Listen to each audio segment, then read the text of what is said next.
Welcome again to Family Dynamics with Bola. On today's episode, I have a rather interesting brother of mine. He's going to be he's not the first man we're going to be having, but I guess on the YouTube channel, he's going to be the first and first of many. I'd love to welcome Mr. T. Thank you so much for joining me today. How are you doing? Thank you for having me, Sister Bola. It's good to connect with you. Thank you. All right, I'll give a brief bio of Mr. T and then we will move from there. So, I call him Mr. T, but his full name is Mr. Toluwase. You worship. So, The Toluwase Ayonleke. Ayonleke. Mr. T is a software development manager with over a decade experience building software, business applications, and so many other techie stuff. He's a father, a husband, a brother, a good one at that, because I know a little bit about him. He has two lovely sons that he loves dearly. And the reason I have him here today is I've seen him over time being a very present father to those kids, right? I've seen him, I've seen him just doing what you would pray that a father would do. And that's why I have him here to share some of his perspective with us. Mr. T, again, great to have you. Thank you so much for joining me. And today he's going to be sharing a story with us, right? Uh, I know it does work from home and it takes care of his sons. So, Mr. T, how has it been for you? What's been your story like? Just you juggling work and parenting. How has that been? Can you just tell us briefly about it? yes. Again, thank you for having me. Again, like my parents would say, there's no manual for parenting when it comes to parenting. Sure. Um, I've seen cases where people come from a very godly home or like a very Christian where the father is a priest and the child still did not turn out fine, despite all the sacrifices and all the efforts. So in the Hmm. long run, we're all just trying our best as parents, right? Right. Giving our best to these parents, parenting, and making sure that the kids turn out fine. And in my experience, when it comes to raising kids, by the way, I have two kids, like Sister Bola said, a 3-year-old and a 2-year-old. I think part of the difference to Toddlers. me, two toddlers, yes. So my hands are full. Ooh, So when yeah. I wake up in the morning, sometimes they hop early. A friend actually gave us a drum set, and my first son will wake us up with that drum at 7 a.m. in the morning. So when once that drum goes off in his room, I know they're up. So it's been a lot, on the parents, but there is more like a roller coaster journey with the kids. There are some good days. There are some days you're frustrated as a parent, and it's good that there is this opportunity where you get to like vent or like explain how you feel as a parent. I think that is very very much needed for any parent out there who has toddlers, that they're raising. Hmm. We just doing our best. So for me, in my own case, I've worked remotely for I think 2 years or 2.5 years with the kids. I'm married to a medical practitioner who has to go into the office to work or the clinic to work 4 days a week. So 60, 70, 80% of the time I'm at home with the kids. So I Hmm. had to juggle my meetings, wake up in the morning, make their breakfast. As I'm making their breakfast, their mom is going out to work. Hmm. So make their breakfast, feed them, brush their teeth real quick, run upstairs, check my PC, check my emails, uh, feed them, take them downstairs, go back upstairs, lead one or two meetings, run back downstairs. It's nap time. Let's go to bed. So it's been my life in the past um, 2 years now, and there are days that I'm like exhausted. So once it's nighttime and I hit that bed, best believe I'm knocked out and I'm ready to sleep. So from a night level, that is how my day looks like. Hmm. I love that. Thank you so much. And I love the fact that you were really expressive with some of the things that you do, especially coming from a background in Nigeria, to be precise. It's not a common thing for you to see the dad, even when they see that their wife has to go into work, maybe it's ego, maybe it's something else. I don't know. Just taking the responsibility. These are my kids, and I'm going to take good care of them, right? I'd love to applaud you for that. So I'd love to ask you a question. What impact does work from home has based on what you've seen? You've been doing this now for a little over 2 years, right? What impact has that had on your parenting, on your relationship, on your mental health? And how do you actually build support system as a stay-home dad with your career, and you're doing well? So how have you been able to do that? What impact has that had over time? Thank you very much for the question. Again, we have got to thank for that. I want to get a little in depth when it comes to that because I think there's a part of cultural shift that we're seeing here for modern men. Like for me, who migrated to the US, for example, 10 years, 8 years ago, close to a decade, watching my father while growing up. So I had a cousin when I was in Lagos in Nigeria who told me that he never saw his dad. He saw his dad, but he did not know that was his dad until he was 7 years old. So, That's you funny. know, if you've had friends who lived in Lagos, it's a very busy city. You have to Yeah. wake up 5 in the morning to drive to the island, and then you're coming back at 10 at night.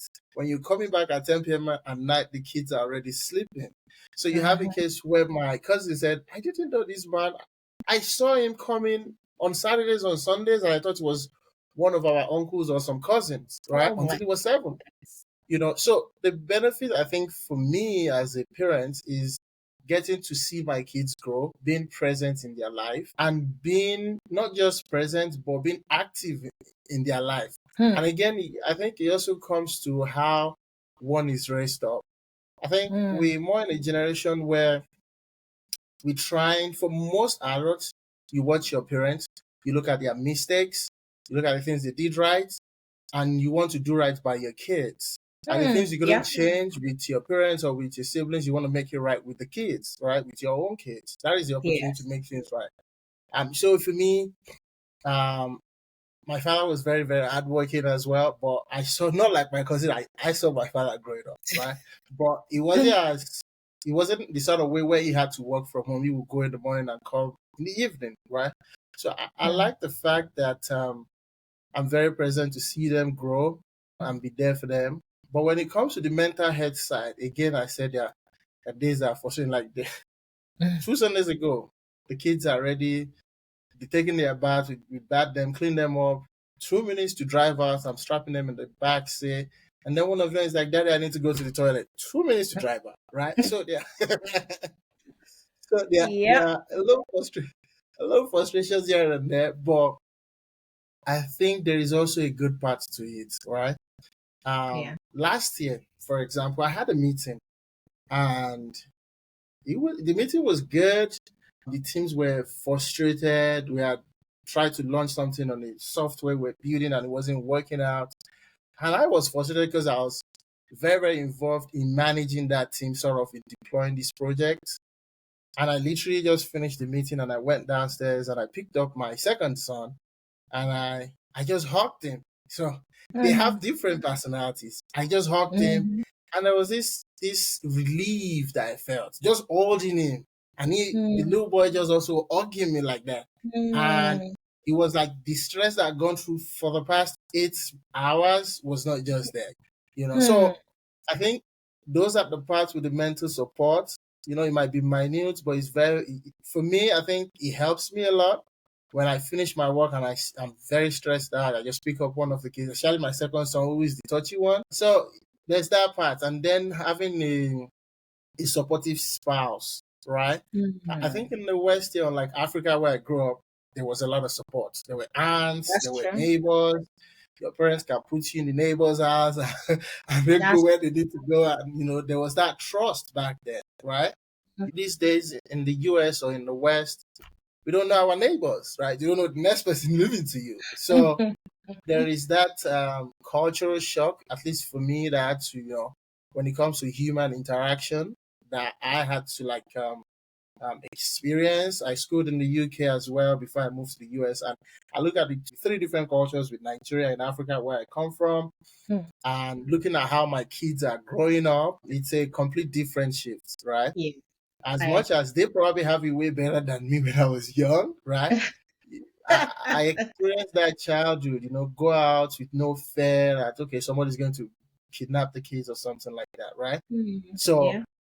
there is that part. And then again, like I said, having a supportive spouse, right? My wife is somebody who's very, very thankful. She's at home 3 days a week, but those 3 days a week, she comes in as that support system to take off the relief of me, juggling work and the kids all along the 4 days in the week. And that helps a lot. And every time she comes, she's thankful. She says, thank you, thank you. Even for no need, she's just always thankful. And I think that helps me to just keep That forging helps ahead. you. Yeah. Yes. I mean, it's like you when you go to your job, you're being paid for your job. When your manager or your supervisor recognizes you, you feel good. I mean, you're doing your job, but it just feels good for somebody to recognize you for doing your job. And I love that you did touch up on how the synergy in the home, and that's the thing, right? We can't say because our parents did it this way we have to do it that way.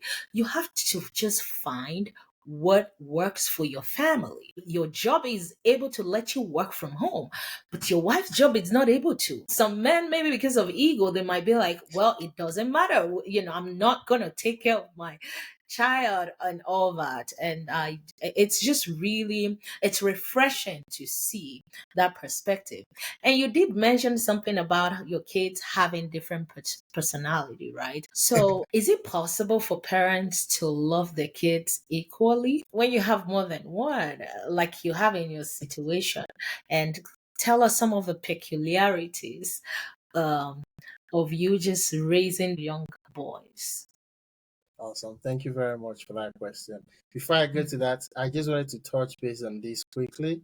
Um, Yeah. I think why I'm a little bit hands-on with like chores, laundry, cleaning, bathing the kids, and caring for them is I'm the firstborn from my family. So I also need to, give that credit to my Oh, mom who put that there.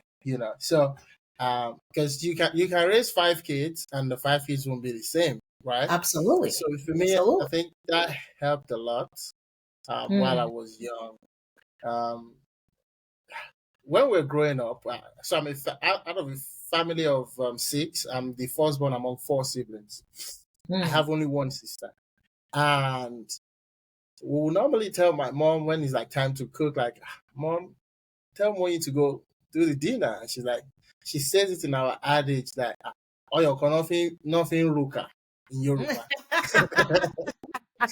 So I'm gonna have to interpret that because Yeah, people it will means that, it's not because somebody is a girl, that's why they should make food, literally. Like, just because somebody has breasts, it doesn't mean that's what you used to make food. to turn That you don't turn have doesn't yeah, mean that you cannot go and make amala is a delicacy in Nigeria, right? So you turn it, you're stirring it. It's yeah. this So yeah, literally, it's telling you you don't have to be a girl yeah, to go make food. exactly. And so that helped me a lot with chores, like while we're growing Mm, up, as I'm turning the they call it fufu. Some people call it fufu, but yeah, we do that with the found stick. yeah, You turn it in the pot. yeah. As I'm doing that, my mom is making the stew. It was more of like that collaborative effort between me and my Oh, mom growing up, and that's how I so cook. let me get this straight. Maybe you didn't even like it when you were growing up, but Yeah. because your mom did not say because you are a boy, you don't get to Mhm. cook, you don't get to clean, that became a part of you, right? Yes, That yes, is yes. amazing. And that, Mm, that is a culture that I want to imbibe into my sons as well. Right? yeah. You don't need to be married to a lady before you can eat. Right? Mm-mm. There are some Mm-mm. days my wife, for example, she works till to sometimes till 11 p.m. at night. Hmm. right? Woman has worked all day from 9 p.m. She's going to come back home and start making dinner for the entire family. Do that Yeah. with her, right? So sometimes I just have to step in. I want the kids to eat by 6, 7, by 8, they're in their bed. Obviously, they're sleeping by 11 when their moms come back. Yeah. If I did not imbibe that culture that my mom put into me, Mm-hmm. we've been hands on with the chores. There's no It way I would could be have transferred that rough. to my kids. Yeah. Kept up with my wife. Um, Hmm. so so that's that. With the getting your hands dirty And at I home and believe, help. before you go ahead, please, Yeah. I believe this is one of the main thing that cause issues in marriages, right? Just because the man doesn't know how to do it and is frustrated. The wife is not available. And that's why you see even some families, like the wife is coming back at that 11 p.m., she will still be the one to come make dinner. And I would love to speak to every woman here. There is no chore that is peculiar to one gender. Raise up your kids to be responsible. Oh, thank you for sharing that. Yes. Please go ahead. Yeah, it's all cultural sometimes to had as well. Um, when I was schooling in the UK, me and my dad we went to the UK, and my dad is very much an African man, right? And he got there to see his old friend. They've known themselves for 40 years plus, and he's calling his wife, "Do you want me to make the fufu before you leave work?" And from my own father, who is in Africa, where they just cross their leg and the wife will book Yep. the food. It was a different cultural shock for him when we went Yeah. 2010 or so, 2012 back then. So there's that part with that cultural shock. But again, if you raise your kids to not see it as a duty, Yes. they will excel in their marriage. We Mm, genuinely here to help each other. yeah. And I think there's a lot with the culture too, that people need. There are things that I think for me, when I relocated overseas, that I had to unlearn. So there's a part of I love unlearning that some one. things, learning some new things from where you live right now. So Mm, those two parts are very, very important in having a successful home and raising the kids in a atmosphere or dynamics of peace within the home. It mm. helps a lot because the frictions that normally should happen, you can just take it up and do it. I don't see it as a duty as a man, anyways. So Yeah. that's that. So Yeah, I love that. And I love the word, one word that you used, unlearn. There's some things that we need to unlearn because the dynamics with which maybe we grew up, it's no longer there. Like you said, if you're in Nigeria, you have so much support. And I think that's the thing, right? It's not as if the men didn't want to help, but they in those days you see that the men work a lot. Maybe the wives are stay-home mom, or they are like teachers and they come back home early. They have house help, they have people who are able to help them. So as a man, as a woman, there's so many things that we need to unlearn in order for us to make our marriage, our union, work and to be effective in this kind of children that we're trying to raise and parent them. I really love that. So I'd like for you to talk about, how do you love your kids equally? How do you do okay, that? yes, Is yes. that Sorry, I go possible? to that question. Thank you for the question. So, uh how do I say this? So I have two kids, like I said earlier, and you'll be so surprised how they have different characters, Mhm, even at that young age. mhm, There are things I can see in my second son that is very, very mirrored at my character, right? The things I can see in my first son, very mirrored at my wife's character, and some mhm. at my character as well. Right. But I remember I had this conversation with my wife, I think it was just 2 months ago. My second son, particularly. I love them equally. Mhm. For future, in case you guys see this video, my son, I love you both Yeah, equally. daddy loves you equally in a different, unique way. Unique way. So you have my first son, very, very active. Sister Bola has met my son several times. Active, playful, loves everybody, is the life of the party when you go to meet people. And my second son is the other quiet one, right? Will see anything, will relate with you based on the relation you give to him. And over time, you start to wonder why at that young age they have different characters. Now, Mm. for me, I think what I started observing, like my first son doesn't like you to hug him for too long. Just hug me for 2 minutes and go away. My second son can hug you for like 20 minutes, right? So you begin to see the difference in their character. He just want to hold you, be with you. And then I was telling my wife this. I was struggling. I was doing laundry like 2 weeks ago. I had the dirty clothes and I was just throwing it in the laundry. Once my second son hears that machine comes up, he runs upstairs. And like, Daddy, give me, give me. So I give it to him, and then he passes it, and he's like, put it in, put it in, put it, and he loves it. He loves doing it. You won't see my firstborn when I'm doing laundry. You and your own. Downstairs, they're watching some cartoon, right? But there are some days that we want that activity, somebody lively. We go and ask his mom, are you okay? Do you have Awi? Awi is some, I don't know what cartoon they watched it Yeah, from. something that's hurting. Yeah. Something that is on it. So he's got, do you Yeah. have Awi? So there's that care that also comes from him. So it's Mm, more of like, understanding the two kids and mm, loving them equally. They have their different personality that could be useful to you at your different times based on the mood. There are some days I want an active, playful time, and there are some days I just want to be relaxed, right? So yeah. it all depends. And I think I get the best of the both worlds with two of them actually. So I hope that answers your I question. love that. I love that. And I'd like to ask you what um what makes you stay anchored even on days that parenting is difficult, your work is difficult, um marriage is difficult. What are the things that make you stay grounded in, you know, in your life? What are some of the things that you do, and how do you, even when parenting is hard, what are the things that you do? Yes, thank you for the question. I think the community is very needed, right?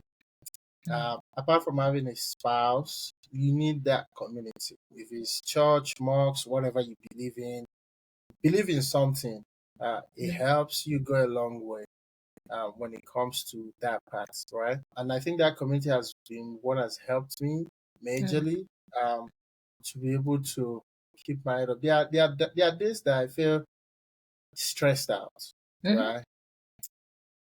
I know people talk about the good part. Let me give you a clear example of somewhere where I was like stressed out. Um, I was making the kids breakfast one morning, and my son, my first son, I turned my back for just barely 1 minute, Second. and the second one was beside him, and they pulled a crate of egg because they seen us break the eggs and they were breaking it, right? They were trying to see me the way I fry egg in the morning. They were pretty much trying to fry their own egg. And before I turned back, they'd broken 5 eggs, Oh my you know. good. So sometimes there are some days you're like just frustrated as a parent. Mm, Um, but again, for me, the joy is raising these young kids that I'm hoping that they turn out to be better citizens than me. mm, What we as parents want to do sometimes is raise a better version of ourselves. absolutely. Um, but I also have a different perspective. Having grown up in Africa, grown up in the African culture, I think some of the mistakes some African parents made from what I've seen from a general Mm, angle is that let the child grow up to a certain extent and just leave the child at some point to show you that how do I put this? You raise somebody for 18 to 21 years. At yeah. some point, I think you as a parent needs to step back and just watch. Get your Let result. me see, let me see the result of what I put into you for 21, 15 years. Show me what I feel as a parent, right? But I think Yeah.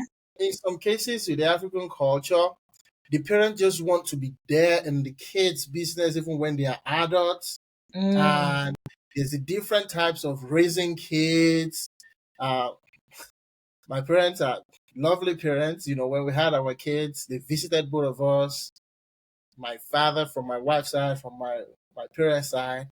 When we had our second kid, they couldn't come that second time, and it was just me and my wife. mm, So you see the different culture when it comes to like raising the kids. There are different perspectives based on the time that they raise kids absolutely. Yeah. and you having your own kids. And I see that also cause friction here. you know. Mm-hmm. But again, like I said, the community is very needed. You need God. Believe. I pray with my kids morning and night most times. If I can't pray in the morning, but at night I always pray with them before they go to bed. Mm. Which is the culture that I grew up in. My dad, my mom would wake us up at 6 a.m. in the morning. Anybody that grew up in a Christian Nigerian home knows that. Yeah, and they tap your leg and wake you up and you're like, drum your own mommy. So Yeah. it was something that, or you even go to the morning devotion and you're sleeping off at the devotion in the morning. So Mm. we grew up with that culture, and it's important that we also put that, try our best, Sure. to raise these kids in the way of God. The kids can go their own way at some point, but they will always remember. Even the Bible says, "Raise up a child in the way he should go, and when they old, they will not depart from it." Right? And I believe that strongly. So yes, there are good days, there are bad days. When I'm frustrated, I look to the community. I call my friends. I have friends around my age who has one, two young kids under 5. We call them. We share our struggle. You can see my friend shouting, "Sit down, leave that thing, stop jumping." It's You see common that to all men. you Yeah, see that the it's struggle common. is very much universal when it comes to the men in the Yeah. West. So we just have to like repart ourselves, Mm. understand the culture and the environments where we're in, and change ourselves to be better for the kids and raise them in a more better atmosphere than we grew up in. Love that. I hope that Thank you answers so it. much. Yeah, thank you. And before I let you go, one final question. What would you say to a parent, a man, a woman who is working from home, trying to juggle life together? They're trying to do the parenting.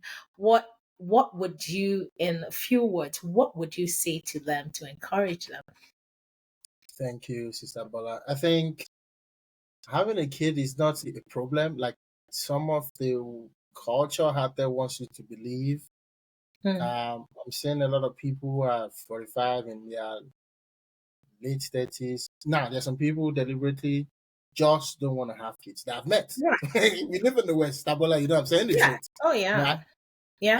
Uh, I've met someone who was 55 and said he doesn't want kids. Oh Right? yeah. So, I've seen a lot actually.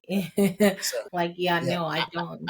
I think that, like I said, there are good days. Remember, I told you the story of my kids breaking the egg. I could just be Hmm. frustrated and throw up my hands in the air. While I'm saying that as well, I also think as parents, there's the part as well when it comes to when you're frustrated with the kids, the things you say as a parent. Watch it. Uh-huh. Watch what you say as a parent to those kids. Mm. Um, like I said, I pray with my kids at night. Me and the boys, and I pray with them. They did. We normally will sing this song, God's Grace," every night when we're going to bed. And my first son knows that song off his head. Now, one day, I was praying with them, and I was just led. My spirit. I'm not too spiritual sometimes. I'm not too religious, but I try to get spiritual. If you understand what I'm saying, there's a difference between being religious and being spiritual. I don't do most of the religious, but I do more of the spiritual side. And I was just praying in my room, and I was just led to pray for my son, particularly the first one. And I was praying so much for this boy. And I said something during the prayer. I said, any curse over your head, any curse that anybody would want to lay on you in the future, in the past. And I was praying, and I could literally feel the presence of God in that room as I was praying. Hmm. After I finished praying, that spirit told me as I was praying for my first son, he said, "You prayed that nobody should curse this boy, nobody should say wrong things into his life. That also includes you, the parents. You. Mm. That also includes you, the parents." And I told my wife after that night that I know we get frustrated. My son could be active Yeah. sometimes. Don't say nothing out of frustration. This is what God pretty much told me when I was praying for that boy. Mm. Don't say something wrong out of your mouth. And I think that's something we need to imbibe, because Mm. sometimes the journey in a child's life could be determined by the utterances the parents make. Mm. So as Mm. raising the kids, while raising the kids, while juggling with your job, with the frustrations that comes with the work. Again, we're working for them. That's the purpose. We're working for the kids so that they can have a better life and for ourselves as well, right? Right. But majorly for me, my kids are the motivation for to keep pushing. The Mm. days where there are jobs, the days where there are no jobs, the day where there is a job loss, the day where there's a new job, they've always been my motivation to keep going Mm. despite everything. And it's really good watching them grow. I watched them being put to bed and watch them crawl and work and start speaking and understanding the culture. It's such a very great feeling. They said the population delinquency is happening, people don't want to have kids. I think it's something that everybody should desire, right? Desire it. If God blesses you to have a partner that can help you in raising the kids, please, raise them to be better citizens of the society. There are Mm. frustrations, like I said. I don't want to just give you the good side. Like I've shared with you, they are good, they are bad. I mean, even in But the job that you exactly, love, the days that you're frustrated about it. So, that's what keeps me going. The good days, being happy, um, and hoping to get that day better in future than and then oh, trusting wow. God, keeping them in prayers, like I said. Mm. Mm. I Thank you, so Sister much Olga. enjoy this time. Thank you so much for taking out time Thank you for having to me. just spend this time with me and to bless, everyone with this wisdom. Children are not a baggage.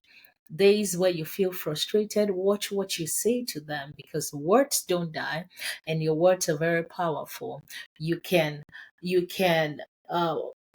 determine the trajectory of your kid's life by the words you say, especially when you're frustrated and angry at them.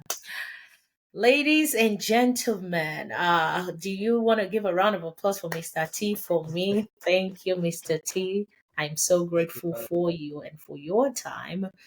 Ladies and gentlemen, this is Family Dynamics with Bola.